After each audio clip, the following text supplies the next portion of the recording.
Você já deve ter ouvido aquela famosa expressão: aos amigos tudo, aos inimigos a lei. Essa expressão, ela está mostrando como o ser humano é muito tendencioso. A gente puxa a sardinha para os nossos, para a nossa família, para o nosso corporativismo, para a nossa religião, mas para o debate que busca o conhecimento, que busca a verdade evoluir, a gente tem que fazer um esforço para evitar ser tão tendencioso, apesar disso ser uma coisa humana.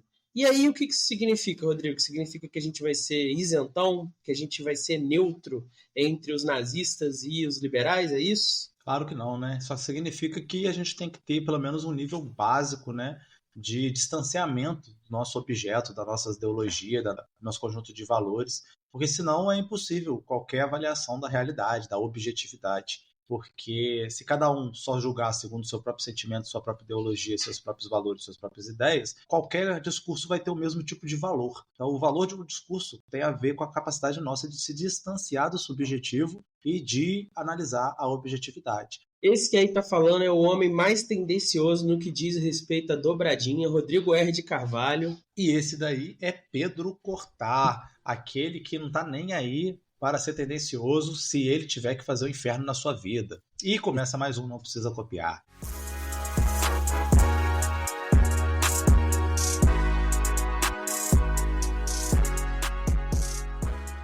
As virtudes intelectuais são características do nosso processo de formação de ideias que nos ajudam a obter ideias melhores, ideias mais corretas, ideias mais fundamentadas. E a racionalidade é a virtude intelectual mestre, né? Aquela que vai englobar todas as outras virtudes intelectuais. No entanto, existe uma outra virtude intelectual que também é extremamente importante nesse processo, que é a virtude da objetividade. A objetividade é uma disposição de se evitar os seus vieses. Porque se você acha que você não tem nenhum viés, eu sinto te informar, mas você caiu na armadilha dos vieses. E aí, nesse esforço de evitar os vieses, você tenta fundamentar, no melhor das suas capacidades, as suas crenças em fatos e informações objetivas, ou ao menos em interpretações mais objetivas desses fatos. E as principais falhas, né, nessa questão da objetividade é quando você permite que as suas crenças, que os seus valores pessoais, que seus interesses, que suas emoções, que seus desejos, e de alguma maneira eles influenciem nessa sua visão de mundo ou nesse conjunto de ideias que você está defendendo. Então, isso pode acontecer nesse nível interno, né, de emoções, valores, ideias, e pode acontecer também no nível externo. Então, aquele meio no qual você está inserido, aquele conjunto de fenômenos que te cercam, também acabam determinando a sua visão de mundo. E isso torna a sua visão muito parcial, o que vai prejudicar também sua capacidade de ser objetivo e de lidar com a objetividade. Por exemplo, quando as pessoas ouvem notícias sobre comportamentos ou decisões inadequadas de políticos, elas muitas vezes primeiro veem quem é o político e qual partido ele está junto, para depois decidir se aquilo é ruim ou não. Você ouve a notícia de que o governo quer cortar o benefício de prestação continuada. E aí você vai olhar se o governo é na época do Bolsonaro ou se é agora na época do Lula. E aí, dependendo da sua posição política, você vai achar que é bom ou vai achar que é ruim. Só que se você é de esquerda ou de direita, você já deveria ter uma posição sobre isso baseada na sua fundamentação ideológica, né, Rodrigo? Exatamente. Então, é um problema grave, né? Casos de corrupção. Então, teoricamente, né, todo mundo é contra a corrupção. Só que você vai, de alguma maneira, passar aquele leve pano, minimizar. Se for seu político favorito, você vai falar, não desce bem assim, a mídia está sempre contra ele, é um complô para derrubá-lo. Se for o seu inimigo, aí a mídia é ótima, maravilhosa e descobriu realmente uma falcatrua dele. E a gente pode fazer isso de várias formas. Não necessariamente você flagrantemente vai falar assim, não, se é desse político que eu gosto, é mentira. Você pode, às vezes, ser mais sutil. Então você pode, por exemplo, falar, mas ser bandido ou ser assediador não tem nada a ver com ser um bom governante, ele ainda é um bom governante. Ou você pode pedir um nível de provas para culpar o seu político de estimação, de maneira que uma mera acusação na mídia feita por uma fonte anônima para o político rival já é o suficiente para você dizer, eu falei que ele era vagabundo, bandido. Já o outro político que você gosta, você precisa que seja julgado em 4 instâncias e pelo Tribunal Internacional de Haia, e ainda assim você fica com o pé atrás se a condenação foi justa mesmo. Então, essa própria mudança de critério para os políticos do seu lado, você acha que o critério está ruim, que não é suficiente, que precisa de mais, e para os do outro lado, qualquer acusação já é o suficiente, isso aí já é um tipo de viés que atrapalha nessa análise mais objetiva. Isso que nós estamos chamando aqui de falha de objetividade, né? Então, é basicamente você usar, a gente tem um termo para isso, né, Pedro? Dois pesos e duas medidas, né? Isso. É quando você vai fazer uma análise que você vai usar para um caso um critério, para outro caso outro critério.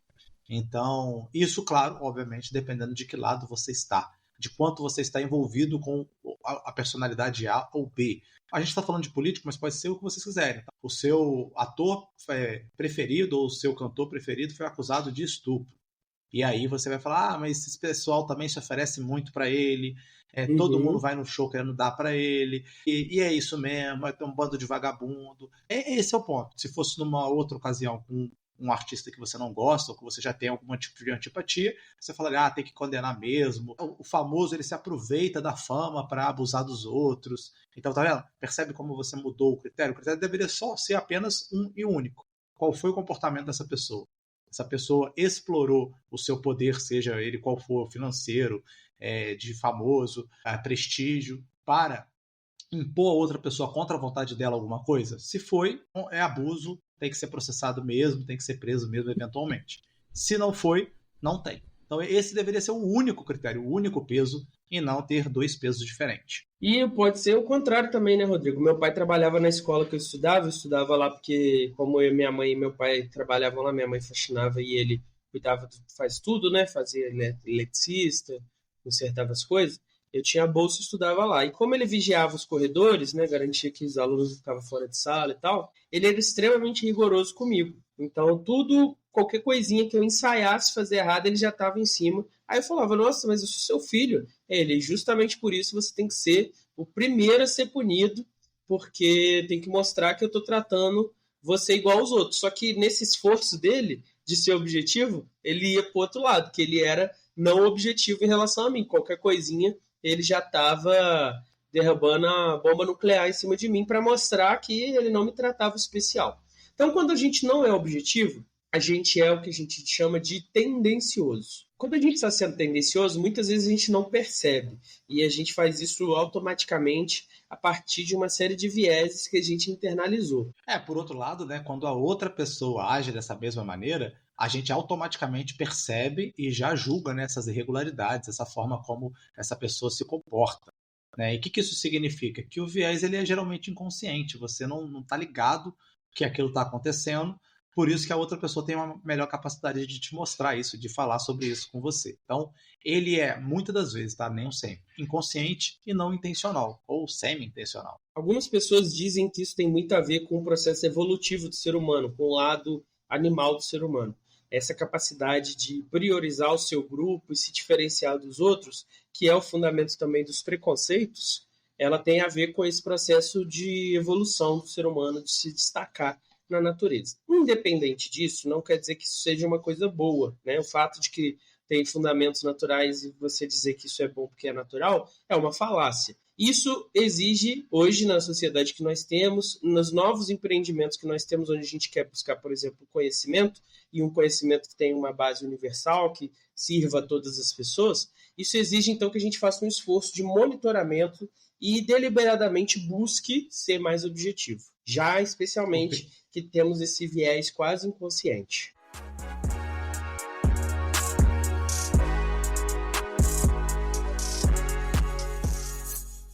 E o que isso significa? Isso significa que você, pois isso pode estar acontecendo com você pode estar sendo tendencioso de maneira não intencional, então você precisa ter esse momento crítico, esse momento reflexivo, onde você para e se pergunta, será que eu estou sendo tendencioso nessa minha posição?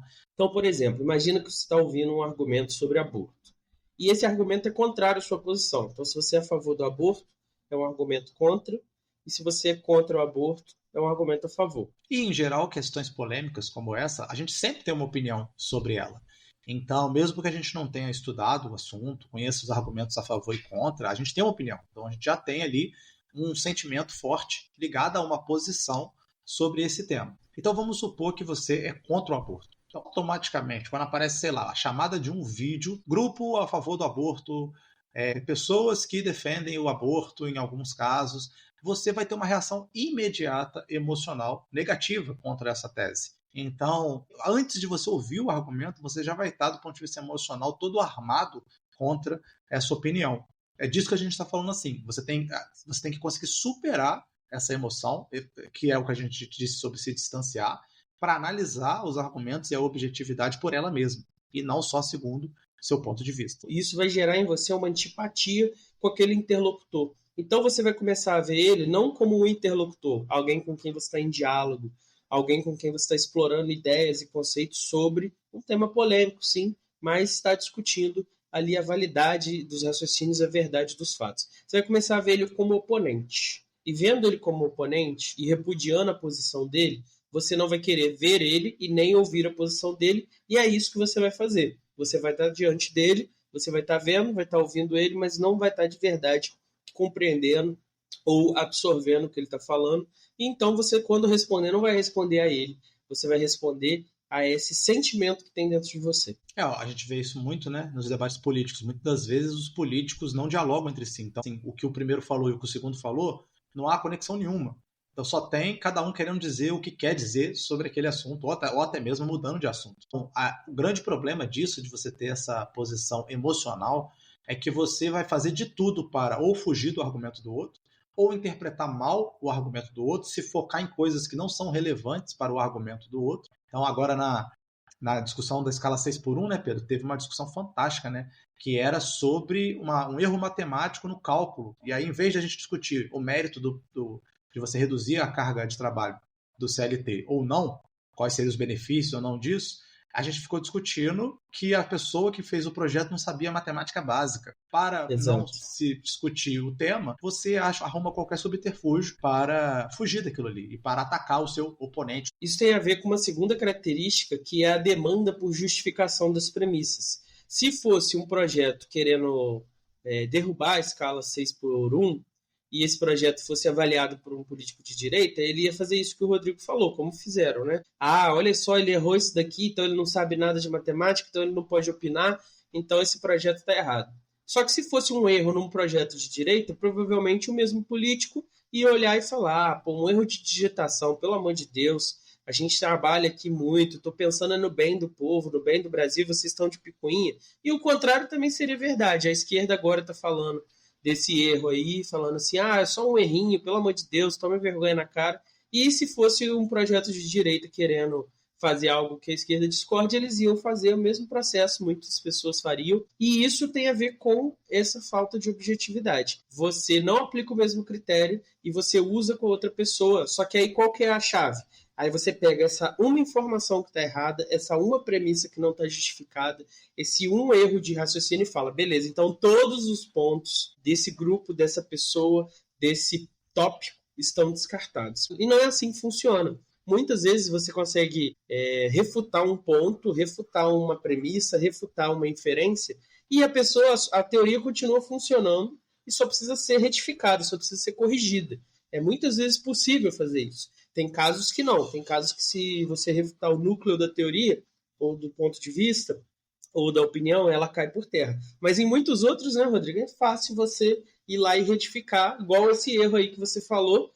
Beleza, então o total é esse, corrigido, pronto, segue agora. Ainda mais que no caso é um projeto legislativo, né, que vai sofrer remendos e alterações. Sim. Então, assim, isso nem deveria ser discutido agora, né? Isso aí só se fosse aprovado com erro, que seria o grande problema. Mas como ainda vai passar por modificações, por que a gente vai perder tempo discutindo isso, sacou? É claro, a gente está falando mais no sentido de a pessoa ter uma dificuldade, né, de compreensão disso, mas pode ser má fé também, né? Pode ser pura má fé. A pessoa sabe que ela está manipulando e ela manipula mesmo assim. Então, o que a gente está dizendo aqui não é para você que é cretino e cínico. A gente está discutindo aqui para você que às vezes não consegue perceber que isso está acontecendo e que não quer que isso aconteça. Quer ser uma pessoa séria, quer discutir de maneira adequada, mesmo tendo seu viés, seu ponto de vista, mas que quer, digamos assim, apresentar argumentos, ideias e sem deixar os seus sentimentos destruírem, né, a força e a objetividade dessa argumentação. Se você faz todo um esforço para mostrar que a outra pessoa está errada e não consegue parar nenhum instante para contemplar quais são os possíveis erros, as possíveis falhas do seu raciocínio, da sua pesquisa, do seu ponto de vista, você está sendo tendencioso também. Uma das primeiras coisas que você aprende no debate acadêmico é já antecipar as críticas ao seu debate, ver os pontos fracos dele e reconhecer isso. Isso é fundamental porque mostra que você tem uma compreensão mais profunda das suas próprias ideias e você não ignorou um erro simples que está ali, mas que às vezes não dá para ser resolvido com os recursos que você tem, com o tempo que você tem, ou ainda não foi alcançado o nível de desenvolvimento das ideias que respondesse a essa questão, mas você reconhece que esse erro está ali, e isso são as falhas de objetividade de maneira geral. Você permite que a sua posição emocional discuta as ideias em vez de você avaliar as inferências e os critérios racionais delas diretamente. E não confundam objetividade com neutralidade, não é disso que a gente está falando aqui. Então, por exemplo, eu sou uma pessoa, eu já estou me julgando já um socialista, ainda democrático, não sei por quanto tempo, mas, por exemplo, vamos discutir transporte público. Eu quero que o transporte público seja totalmente estatizado com um concurso público para motorista. E eu gostaria que fosse 100% de graça, descontado dos impostos, mas se não for possível, preço de custo de quanto é rodar. Então, não acho que tem que ganhar lucro em cima dessa atividade econômica. Isso é uma posição política minha. Mas agora que a gente discutiu a minha posição política, vamos discutir a objetividade. Você tem um transporte público que é uma concessão privada, correto? Tem alguém que ganha lucro com isso, correto? Os donos das empresas enriquecem com isso. Isso é um dado objetivo. Se eu tirar da mão dessa pessoa, essa parte do lucro pode ser um desconto na passagem das pessoas. Então, isso, você não pode ir contra, falar que eu estou sendo tendencioso por dizer isso. Isso é um dado objetivo da realidade. Os donos de empresas de ônibus enriquecem e ficam milionários. Isso é um fato da objetividade. O que eu vou fazer com esse fato é outro problema. O Pedro, que é um liberal, que vocês sabem que é o liberal do Não Psicopé, ele pode falar, não, mas as pessoas têm que ganhar dinheiro mesmo, eu não tenho problema nenhum com isso, com o cara enriquecer com esse tipo de atividade econômica. Eu não acho que tem que ficar no controle do Estado. Eu tenho medo do Estado assumir essa atividade. Show de bola. É uma posição política dele. Mas ele negar que as pessoas enriquecem e ficam milionárias com a concessão de transporte público, isso aí é ele fugir da objetividade, deixar o sentimento liberal dele distorcer a realidade. Exatamente. Ser partidário não é a mesma coisa que ser tendencioso. Você pode ser o Jones Manuel, sim, comunista até os cabelos do sovaco, e ainda assim não ser tendencioso. Pode ser pouquíssimo partidário, ser um cara do centrão e ainda ser extremamente tendencioso. Essa questão da neutralidade é achar que você não precisa tomar partido nesses debates. Você não precisa ter um lado, mas os debates estão aí, estão colocados. Você não se posicionar é uma posição. Então a questão não é essa aqui. Vamos pensar aqui, por exemplo, do lado da direita, o que poderia ser uma resposta à demanda do 6x1. Pô, vocês querem mudar, vocês de esquerda querem mudar a discussão aí numa canetada, como é que vai funcionar isso? Olha, eu acho melhor fazermos o seguinte, vamos oferecer o imposto de renda menor para as empresas que fizerem a escala 5x2 e menor ainda para as que fizerem a escala 4x3. Você vê como eu estou respondendo ao debate, estou tomando uma posição de direita, que é reduzir impostos em cima das empresas, em vez de fazer a coisa da forma como o debate está sendo proposto, que está sendo proposto por políticos de esquerda. Então, eu estou participando do debate de maneira partidária, estou tomando um lado, mas eu não estou sendo tendencioso, igual muitas vezes estão encarando esse debate, falando assim, não dá para fazer isso, isso é loucura, isso aí que eles estão fazendo vai acabar o mundo. Não é assim, né, meu querido? É claro que se o Jones Manuel ouvir minha proposta aqui, ele vai falar, esse Pedro, meu sonho, o Jones Manuel vai falar, liberalzinho de merda, safado. Eu morro de rir quando ele chama os outros assim no vídeo dele. Ele vai falar isso, não vai, Rodrigo? Vai falar isso, vai falar para você que você está querendo então manter os lucros das grandes empresas enquanto reduz a jornada. E aí, no final dos contos, se eles vão ter que pagar menos impostos, está saindo do bolso do trabalhador isso daí. Exatamente, aí, é o que ele vai assim, falar. O Rodrigo me representou nessa fala contra esse liberalzinho de merda que é o Pedro Cortázar. Ele estaria certo, mas a ideia toda basicamente é essa. Um lado tem uma posição, o outro tem outra, eles discutem. E no final, o que sobrar, né, o que sobreviver a essas discussões vai ser uma ideia que vai ter passado por esse crivo do debate democrático, onde cada um dos lados foi ouvido e foi articulado. Isso não é a mesma coisa de neutralidade. Você pode ter sua posição partidária, você pode ter uma maioria de direita no Congresso, e o debate que foi introduzido à esquerda pode ser levemente tomado, tanto que o Jones, né, fala muito de se recorrer às ruas para pressionar o Congresso, porque senão é isso que vai acontecer. Mas o debate pode acontecer sem acontecer de maneira tendenciosa, que é esse bunda lelê de o mundo vai acabar. Não vai acabar. Sempre falaram que o mundo ia acabar com a abolição da escravidão, o mundo ia acabar com o salário mínimo, e está aí o mundo, não está, Rodrigo? Férias, 13º. A história é longa sobre isso, né? Sobre o mundo acabando. Então o que a gente está recomendando aqui é o seguinte: não é para você não ser partidário, não tomar posição, é só para a gente tratar o outro lado de forma justa, né? Mesmo que você continue defendendo o seu lado. Não deturpe a realidade, não deturpe a posição do oponente, trate o debate intelectual como uma busca verdadeira, né, de o que é a realidade e de como que, a partir das minhas ideias, dos meus valores, das minhas crenças, eu quero transformar essa realidade. A ideia central é essa: você tem que tratar o outro lado de forma justa, mesmo que você ache que eles estão errados. E o exemplo disso é o Jones de novo, né? A gente adora o Jones aqui. Jones e Callejón. O Jones foi muito respeitoso no começo, o Callejón também era. Eles dois estavam debatendo ali as ideias, discutindo, e o Jones estava sendo propositivo e argumentando contra os pontos do Callejón, tomando cuidado de fazer essas ressalvas. Quando o Jones debateu com o Fred também, mesma coisa: olha, eu respeito o Fred, para sinalizar, porque às vezes o público, né, Rodrigo, ele pode ser agressivo, para sinalizar para o público isso aqui não é uma briga, é uma discussão intelectual desse tipo que a gente está falando. E aí, um dia, o Callejón decidiu que ele ia jogar isso tudo fora. E aí fez aquela pataquada que ele fez lá. Mas o ponto central é esse. Você pode achar que o Jones está completamente errado, que ele é um iludido, que o Lula vai salvar o Brasil de novo no seu 4º mandato. Você pode achar que o Jones é louco e ainda tratar ele de maneira respeitosa e não fazer aquela indignidade, né, de propor raspar o fundo dos seus centavos e do Corolla, colocar aí do Corolla, na aposta. Então, qual deveria ser o procedimento que vocês vão adotar? Então, vocês vão abandonar esse negócio, né, do cálculo matemático, das vírgulas erradas, dos detalhes. Vocês vão selecionar o ponto central, o ponto principal. Vocês vão até, se for possível, remontar o argumento dele. Então, chegar e falar assim: então você está dizendo isso, isso, isso e isso. Como quem diz: eu entendi o que você falou, eu ouvi o que você falou, e eu estou repetindo aqui para você ver que eu entendi. Tendo em vista isso, aí sim você apresenta os seus argumentos, né, e tenta refutar o ponto principal ou o argumento mais forte do seu oponente. Desse jeito, aí sim o debate vai poder correr, porque de qualquer outra coisa que você faça diferente disso, ele vai repetir para você. Você não dialogou diretamente com o meu ponto. A gente hoje parece que é o episódio do Jones Manuel, né? O Jones Manuel está batendo aí há meses sobre a taxa de desemprego brasileira, né? A melhor taxa de desemprego da história do Brasil. E aí ele está mostrando o quê? Que mudou o cálculo em 2017, que a gente não fala mais em emprego, fala em ocupação. E qualquer tipo de bico é ocupação. Então ele usa um argumento que é: o que está sendo chamado de emprego está errado, não é emprego. É bico, é trabalho informal, é trabalho intermitente. E a gente não pode tratar isso como emprego.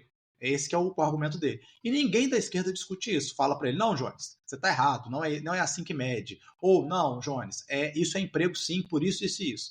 Então, esse que é o ponto. Então, a gente discute que usa o argumento de novo da taxa de desemprego baixa para falar que o Lula colocou o Brasil em pleno emprego. E não discute o argumento que ele usou, que é um argumento plausível. Olha, mudou a metodologia de medição e vamos discutir se essa metodologia é melhor, é pior, por que mudou, quais são os impactos dessa mudança. Então, seria mais ou menos isso, né, Pedro? Exatamente. Se tiver uma ambiguidade também, tentar interpretar na luz que o seu oponente iria colocar. Porque você... Por exemplo, o debate entre católicos e protestantes sobre os santos e sobre as imagens. Os dois se fundamentam em passagens bíblicas, só que eles interpretam elas de maneiras diferentes. Bom, se você quiser mobilizar os seus fiéis numa igreja protestante, falar que os católicos são idólatras vai funcionar. Mas se você quiser ter um debate amplo, como uma força social cristã, e incluir os católicos, que ainda são a maioria no Brasil, você falar isso só vai afastar eles. Você pode muito bem dizer: olha, nós achamos que essa prática não é a forma correta. Mas os católicos, eles diferenciam veneração, que é uma espécie de memória, você lembrar do martírio dessas pessoas, da vida dessas pessoas, de como elas viveram pelo cristianismo, é diferente do culto da adoração, que é o que a gente faz lá com a Eucaristia dentro da missa. São coisas diferentes e as pessoas confundem. Então a gente não adora santos, venera, que é essa coisa de honrar a memória, de lembrar a história deles, lembrar o sacrifício que eles fizeram.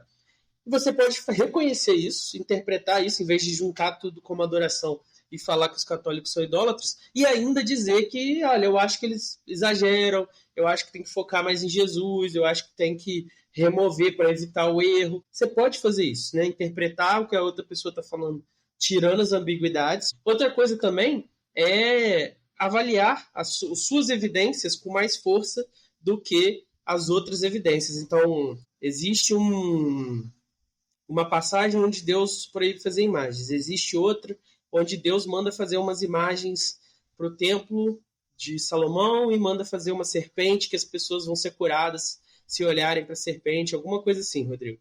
Aí, cada lado dá mais força para o versículo que melhora a sua própria teologia e não reconhece muito bem a passagem. Então, até faz uma interpretação que destoa completamente. Então, esse é o problema. Os dois têm evidências e a gente tem que tentar ser mais objetivo na avaliação das evidências. Senão, você vai ignorar a evidência da outra pessoa e aí não tem debate. Isso tudo que a gente mostrou aqui, né, é como você erra em ser objetivo e como que você pode ser objetivo, como que você pode lidar com a objetividade de maneira adequada. Mas você deve estar se perguntando agora o seguinte: tá bom, Pedro e Rodrigo, maravilhoso, fantástico tudo que vocês falaram aqui, concordo com tudo, mas vocês esqueceram de uma coisa, né? Debate se vence na internet com mentira, com calúnia e com emoção. Não se vence com razão. Então, se você está pensando em vencer o debate, né, você não está querendo ter uma discussão intelectual, sinta informar, está querendo ter uma conversa no Twitter. O propósito da discussão intelectual é promover a verdade, é se aproximar da objetividade, é entender a realidade, é entender as premissas da realidade, a forma como ela funciona. E, basicamente, se a sua visão não resiste a simplesmente tratar a visão oposta de maneira justa, isso quer dizer que a sua visão está errada, se te informar. Como pensador racional, você quer que suas crenças sejam verdadeiras. Mais do que estar certo, você quer encontrar a verdade e buscar o conhecimento sempre. Então, você tem que dar boas-vindas a qualquer oportunidade de colocar suas ideias à prova e, dessa forma, ver se elas ainda são fortes, se elas ainda se sustentam. Se você tem medo disso, é porque você está achando que as suas crenças não são muito boas e não vão se sustentar com as pernas próprias. Fora o fato que você não aprende nada numa discussão onde as duas pessoas não estão fazendo uma caricatura uma da outra e distorcendo todos os argumentos, as evidências, as ideias. Quando tem o debate lá do Jones com o Kim, que o Kim fica falando o tempo todo: se tivesse uma Revolução Brasileira, você me mataria. Então, assim, o que você aprende numa discussão que leva a esse nível? É relevante realmente para você se o Jones mataria o Kim na Revolução ou não mataria? Ou a ideia ali era descobrir quais são os diferentes pontos de vista do liberalismo e do socialismo, do comunismo. Então, assim, esse tipo de distorção, esse tipo de artifício retórico, ele acaba se tornando irrelevante, desinteressante o debate. Apesar do ponto de vista do entretenimento, né, as pessoas gostem desse tipo de coisa, do ponto de vista da busca do conhecimento e da discussão intelectual, isso contribui muito pouco. Então, por que a objetividade é importante? Acho que hoje uma das coisas que é mais importante a gente fomentar é essa virtude da objetividade.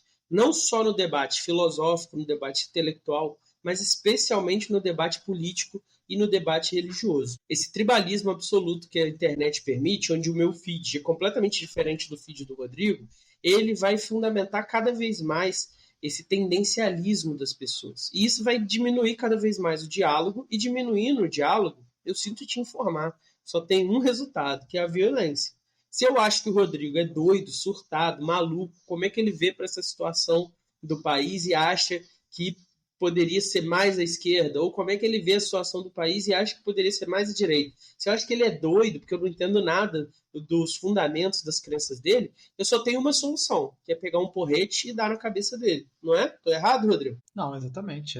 Você vai tratar tudo como uma batalha. E é exatamente isso que está acontecendo em qualquer campo que a gente analise, né? De cima a baixo, a gente está tendo esse tribalismo que você falou, né? Cada um fechado no seu feed, reforçando suas próprias ideias e crenças, fechado aos argumentos de ideias e crenças diferentes. E quando a gente, por um acaso, encontra esse outro território, né? Você vai num lugar onde tem uma pessoa da outra tribo, você não está nem pronto para aquilo, você tem um impacto assim de um alienígena chegando diante de você e falando atrocidades.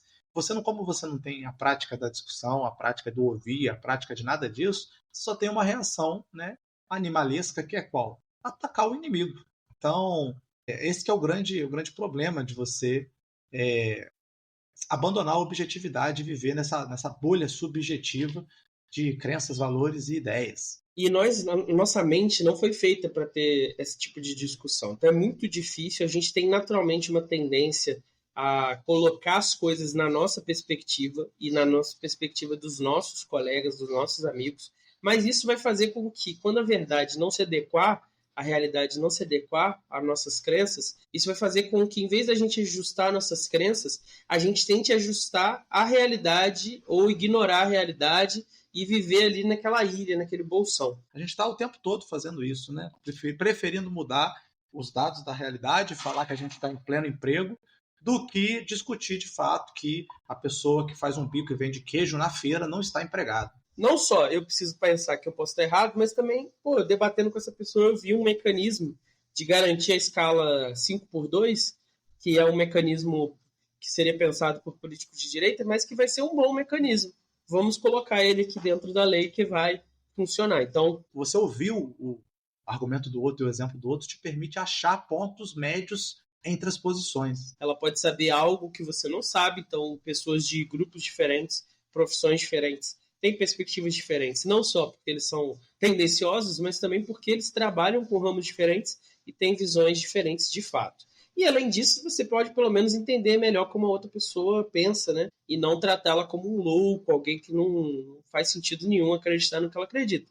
E você causa um impacto, né, nas pessoas que pensam como o seu interlocutor. Então, por exemplo, se você trata com justiça as visões opostas deles, os argumentos que eles apresentam, os conjuntos de valores deles, e consegue dar uma resposta boa para isso, você pode fragilizar essa crença na pessoa que está assistindo o debate. Então, a pessoa acreditava a mesma coisa que o seu interlocutor, mas viu a sua crítica, viu que você não desrespeitou a posição dela, que você entendeu, mas você apresentou um bom argumento contrário, causou uma fissura, né, naquela posição daquela pessoa, ela já agora não está tão certa quanto ela estava antes. Isso já é magnífico, né? Só se o seu objetivo é encontrar a verdade ou de produzir convencimento, ou vencer o debate, né, Pedro, como a gente falou, isso é enganoso você achar que isso não tem uma capacidade de vencer o debate, né? Isso tem uma capacidade, sim, de convencimento, talvez não do interlocutor diretamente, porque o ego dele está envolvido no debate, né? Ele não quer perder o debate nem mudar de posição, mas talvez as pessoas que estão assistindo possam fazer isso. E muitas vezes as outras pessoas, quando vão debater, elas fazem um trabalho meio ruim de expressar as próprias ideias. Então, às vezes, para poder convencer elas mesmas, você tem que expressar as ideias dela melhor do que elas expressariam para garantir que todos os flancos estão cobertos e aí você derrubar cada um deles e poder, então, persuadir a pessoa. Isso também evita confusões e ajuda ao debate ser mais franco, ser mais honesto. Melhor do que fazer uns gols, fazer pontos, distorcendo o que a pessoa acredita, jogar para a plateia, né, Rodrigo? Melhor do que isso é você ter um debate amplo e genuíno com a visão que a pessoa realmente tem, com as ideias que a pessoa realmente tem e conseguir mostrar ali de maneira justa e respeitosa onde você vê erros. E é isso que significa ser objetivo.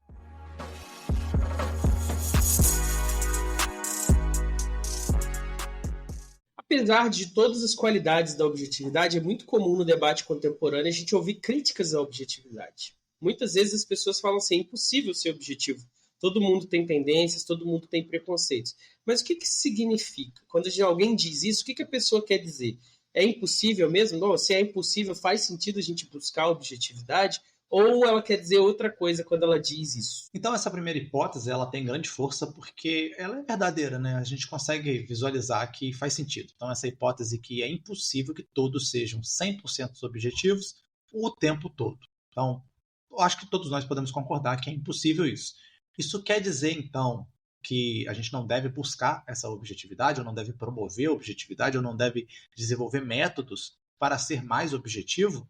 Então, o fato da gente não conseguir essa perfeição significa que a gente não pode buscar melhorar e se aperfeiçoar? Ficar aquém da perfeição não é um critério para você abrir mão de buscar se aproximar da perfeição. A perfeição é justamente um horizonte. Então nós somos mais à esquerda, nós somos trabalhadores, a gente fica exausto de tanta aula que a gente dá. É claro que nós seremos menos objetivos e muito mais receptivos à proposta de diminuir a quantidade de dias trabalhados de maneira geral para os trabalhadores, isso é claro.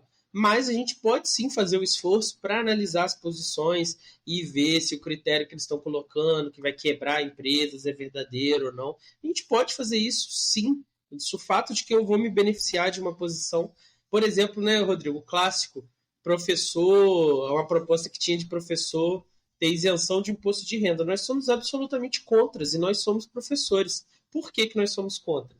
Vai beneficiar os professores que ganham salários muito grandes do Círculo Federal e os professores trabalhadores e vários outros trabalhadores que mereciam não pagar imposto de renda, porque a vida já é dura para eles, eles ganham um pouco mais aí de 2, 3 salários, eles pagam, eles não vão ser beneficiados. Então, mesmo nós sendo professores, nós somos contra, a gente preferia uma regra mais objetiva, olha, até 5 mil, até 4 salários mínimos ninguém paga, acima disso todo mundo paga de maneira progressiva, e aí o professor, só por ser professor, que ganha lá da USP, né, aqueles super salários antigos, 20 e poucos mil, 30 mil, ele vai pagar um belo do imposto de renda, e o professor aqui da educação básica não.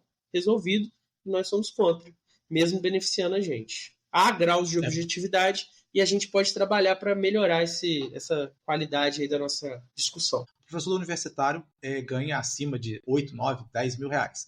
Então ele vai pagar 27,5% de imposto de renda. Mas se promover a isenção, ele vai ganhar um aumento de 27,5%. O cara que trabalha, que ganha 2 salários mínimos, ele deve pagar 7,5%. Então ele vai ter um aumento de 7,5%. Vai aumentar o abismo entre o professor da educação básica ou da educação infantil, por exemplo, e o professor universitário, que já é um abismo grande. Então, é uma proposta que vai fornecer de maneira desigual esse benefício e aumentando, então, a diferença, né, a distância entre esses dois lados da mesma categoria, que são a categoria dos professores. Isso é objetividade. É a capacidade de você, não importa se você vai ser beneficiado ou não vai ser, é você olhar a realidade pelo que ela é, o impacto que aquela ideia tem, e falar desse impacto, e falar dos problemas desse impacto, e, se for possível, dar uma solução melhor do que a solução que foi dada. A segunda hipótese é que é impossível ser minimamente objetivo. Todo mundo está fadado a ser tendencioso. Essa hipótese está completamente errada. Até as pessoas mais tendenciosas possíveis, eventualmente, têm que reagir aos fatos. E um exemplo disso é o Watergate que aconteceu nos Estados Unidos. O Watergate, para quem não sabe, foi um caso de espionagem onde o presidente Nixon foi descoberto que seus assessores e eles estavam espionando outras pessoas, jornalistas, né, membros de outros partidos. Inicialmente, os membros do partido do Nixon tentaram amenizar, né, botar panos quentes, mas conforme as coisas foram sendo reveladas, eles foram obrigados a se juntar no coro pedindo a derrubada do presidente. Então, mesmo que você seja literalmente do partido da pessoa, chega uma hora que os fatos ficam tão gritantes que não tem para onde correr. Então, o que a gente pode concluir com isso? Que as pessoas não são perfeitamente objetivas, como citamos antes, mas também não são absolutamente tendenciosas. A gente está no meio termo aí entre essas duas opções, essas duas tendências do ser humano, ou essas duas capacidades humanas, e o que a gente precisa fazer é trabalhar pelaquela que melhor beneficia toda a sociedade, que seria trabalhar pela objetividade. Um outro argumento que pode surgir é que você ouvir que a objetividade é um valor opressivo. Mas o que isso significa, Pedro? Isso pode ser dimensionado em duas partes. A primeira é que aquela determinada visão mais objetiva não concorda com a sua ideologia, e aí, nesse caso, sinto muito, se você não pode ter as coisas avaliadas mais objetivamente, que a sua ideologia não aguenta, ela está errada. E o segundo é que muitas vezes você tira, né, do balaio pessoas que têm envolvimento emocional com a questão, porque essas pessoas são as pessoas mais conhecedoras sobre o tema, então, ao ser objetivo, você estaria cortando elas. E tem um fundo, né, de fundamento isso, porque, de fato, as pessoas que estão envolvidas com o tema, e, portanto, provavelmente têm uma resposta emocional ao tema, também são as pessoas que podem conhecer mais profundamente algumas questões. Mas isso não significa que uma pessoa que não tem um envolvimento direto com o tema não possa debater o tema. E a gente também não está dizendo aqui que você não tem que ouvir o discurso não objetivo ou o discurso tendencioso. O que você não pode é absorver ele e repeti-lo automaticamente. Então, a objetividade ela não exige de você que você desconsidere essa pessoa, né, que está ali emocionada, fazendo um discurso inflamado, cometendo todos os erros de objetividade que a gente acabou de listar. A grande questão é você ouvir, olhar as evidências, o que do discurso dela corresponde à objetividade, à realidade, e a partir daí ponderar de forma justa o que ela disse, como o mundo é de fato e qual é o seu posicionamento diante disso. Então, nesse processo, você vai ponderar o quanto as emoções são um viés na leitura da pessoa. Por exemplo, o racismo tradicional envolve você não ouvir a perspectiva do outro lado e priorizar o seu grupo. E isso tem a ver com uma falha de objetividade, que é reproduzida também no sexismo, na homofobia e outras formas de preconceito. O central aqui é que você não está sendo objetivo ao tratar com esse outro grupo que você tem preconceito. E o melhor critério para você determinar por que uma pessoa recusaria a objetividade é que essa pessoa acha que as suas crenças não são verdadeiras. Porque aí ela está com medo de avaliar mais objetivamente suas crenças e descobrir que elas são falsas. Você não pode se apegar às suas crenças. Você pode até se apegar a um ideal, a um objetivo, mas você tem que tentar fundamentar isso de maneira mais objetiva, justamente para se aproximar da verdade. E atacar a racionalidade ou a objetividade é uma estratégia míope no fim das contas, né?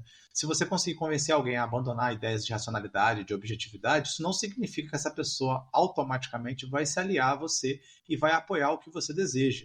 Pelo contrário, né? Ela pode até chapéu de alumínio ficar mais doida ainda e você perder ela para sempre, né?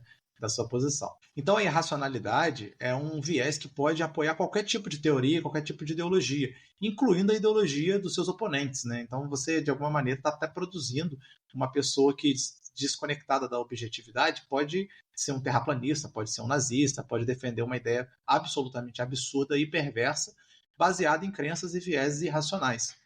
A desconexão com a objetividade dá em todo tipo de barbaridade que a gente está vendo nos dias de hoje. Ou seja, no esforço de se proteger, você acaba permitindo que posições ainda piores se enraizem, o que é terrível. Então, abrace a racionalidade, abrace a objetividade e faça esse esforço continuamente para garantir que as suas crenças possam florescer e possam se enraizar mais profundamente e alcançar mais pessoas. Então agora a gente vai tentar falar o passo a passo de como fazer esse esforço e se tornar mais objetivo. Então aqui são dicas de práticas diretamente. Primeira coisa então, identifique os seus vieses. Pedro adora essa palavra, fala viés. Suas opiniões, suas ideias, suas crenças. Identifique quais são elas, tenha clareza sobre elas. Você precisa estar ciente disso para, de alguma maneira, você tentar se precaver dessa influência dessas emoções, dessas ideias, desses vieses. Se você é o Jones Manuel, você sabe que você tem uma afinidade ideológica com o comunismo. Então você não precisa abrir mão disso. Só reconheça isso e reconheça que a sua leitura de Domênico Losurdo, né, Rodrigo, vai ser mais favorável e já a sua leitura de teóricos liberais vai ser mais favorável. Só reconhecer isso já ajuda muito. Se um tema controverso te deixa emocionado também, isso é um indicativo de um viés, então tome consciência disso. Estou ficando emocionado e isso pode estar turvando a minha visão. Um exemplo, a eutanásia. A ideia de eutanásia para você é um absurdo completo. Então, você já sabe que é um absurdo completo, você já percebe que a sua capacidade de racional e objetiva sobre esse tema já está prejudicada. Então, tenta já ver a forma como você está recebendo aquela opinião, aquele argumento, de maneira distanciada, para você tentar ver a opinião do outro, a opinião daquele que está defendendo a eutanásia, de maneira correta, você poder fazer uma avaliação, digamos assim, equilibrada sobre isso. E a gente não está dizendo aqui que os sentimentos são coisas ruins. Você pode até falar assim, mas as pessoas se matarem, que é isso que a eutanásia demandam uma resposta emocional, eu não tenho sangue de barata. Ok, pode até ser verdade que o que você está discutindo demanda uma resposta emocional. A nossa pergunta é, essa emoção está turvando a sua visão? Está te fazendo ver de maneira distorcida os argumentos e os conteúdos ali, os fatos? É esse que é a questão. Segundo, diversifique suas fontes de informação. Então, cultive, né? Você seguir um canal de um posicionamento político diferente do seu. Cultive você seguir um canal que fala de religiões de maneira geral, não só da sua religião. Cultive um canal que, de alguma maneira, abra mais o espectro de possibilidades de ideologias e de religiões para você não cair, não ficar refém dessa questão do tribalismo, né, do gueto, onde todo mundo concorda com você. Então, você tem que reunir fontes de informação diferentes, senão você fica ouvindo só a mesma ideia sendo repetida, acaba achando, se convencendo que aquela ideia é a única possível e tendo aquele comportamento agressivo para com qualquer um que fale algo diferente disso. Se você for trabalhista, não pode ficar só ouvindo o Fred, né? Tem que assistir o canal do Jones, tem que assistir o canal do R. Bugalho. Não sempre, né? Não no mesmo ritmo que você vê o Fred, mas assistir, assim, quando tiver um debate interessante, ver as várias perspectivas para saber o que as outras pessoas estão pensando. Eu, por exemplo, o Pedro fala que eu sou comunista, mas eu assisto direto o canal Meio lá do Pedro Doria, que é um liberal social, né? Alguém que eu tenho algum nível de respeito, às vezes menos, às vezes mais, mas eu gosto de ver qual é a posição dele sobre os temas, até mesmo para poder discutir isso e falar, ó, os liberais pensam isso, o comunismo pensa isso, o socialismo pensa isso, o trabalhismo pensa isso. É importante eu entender a diferente perspectiva, ainda mais na condição de professor, que a gente precisa discutir isso, né? Seria muito ruim se eu fosse um professor que assisto só o Jones Manuel e só propago as ideias do Jones Manuel, né? Porque fica parecendo mais uma religião, uma dogmática do que um debate filosófico, uma discussão filosófica sobre o assunto. Terceira e última dica, desafie-se. Então, sempre que você estiver pensando na sua posição, pensando nos seus argumentos, fique ali avaliando. Será que eu posso pensar numa crítica a isso? O que poderia estar errado aqui? Qual seria a evidência ou o fato que, se eu descobrisse, mostraria que essa minha visão está equivocada? Há algo aqui, uma consequência ruim dessa posição que eu estou adotando? Há algo de terrível que vai acontecer se eu seguir nessa posição? A gente não está pedindo aqui neutralidade, não é para você ficar pensando assim, os benefícios do nazismo, não é isso que a gente está falando. É para você ser justo com você mesmo, né? Não é possível que a sua posição seja uma panaceia, que a sua posição vai resolver todos os problemas do mundo, que todo mundo não acredita no que você acredita porque as pessoas são burras e doidas. Não é possível isso, né?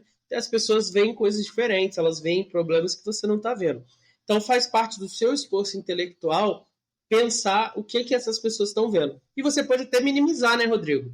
Eu posso falar assim, mas aí estatizar o serviço de ônibus é ruim por causa disso, e você pode falar, isso aí seria ruim, mas é menos ruim do que o povo pagar caro por um ônibus ruim. E vocês não precisam concordar, né? Você pode até aperfeiçoar a sua posição. Então aí a pessoa fala para mim, mas aí vai ficar na mão do político indicar os cargos todos dessa empresa que vai gerenciar o transporte. Aí eu falo, não, beleza, então vamos fazer um concurso público para isso. Não quero concurso público, eu quero uma OS. O Jones vai aparecer de novo aqui gritando contra a OS nesse vídeo.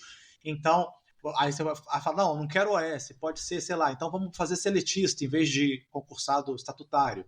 Então você pode ir mediando e chegando a pontos melhores e piores e tentar melhorando o seu próprio argumento. Você não precisa abandonar ele pela posição do outro. Vocês podem só achar uma nova possibilidade. É isso que a gente está cobrando aqui. Exatamente. O dogmatismo, Rodrigo, é uma ideia da teologia católica que existem certas verdades de fé. Até um concílio, né, até o Espírito Santo se manifestar e a igreja fechar uma questão, certas questões estão em aberto.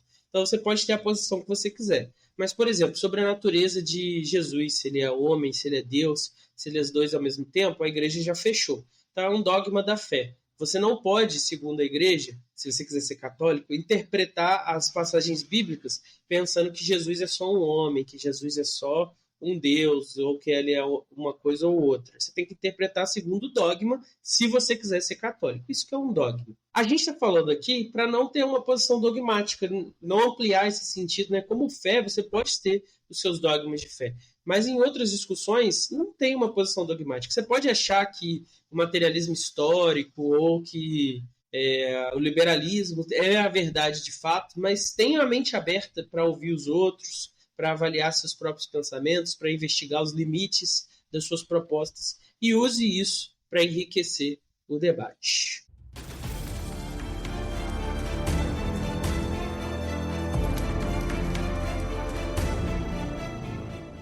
Indicações, Pedro Cortar, eu estava aqui pensando num filme que eu sempre passo para meus alunos. Esse ano eu não passei, mas poderia tentar passar ainda.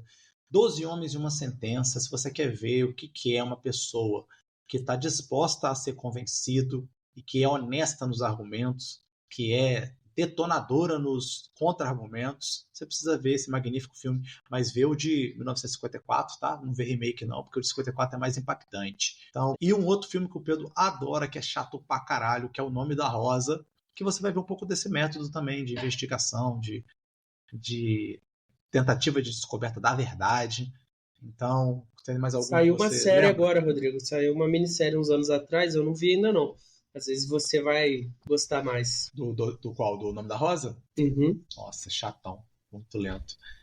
Mais alguma coisa que você acha que vale a pena aí dessa Eu capacidade indicaria a de... Apologia de Sócrates. É um texto bem curto, deve ter nem umas 20 páginas, e ali você vê a essência desse debate. Eu não vou fazer o debate das emoções, eu não vou fazer o debate dos preconceitos, eu vou fazer o debate da razão e da objetividade. Uma excelente indicação. Show.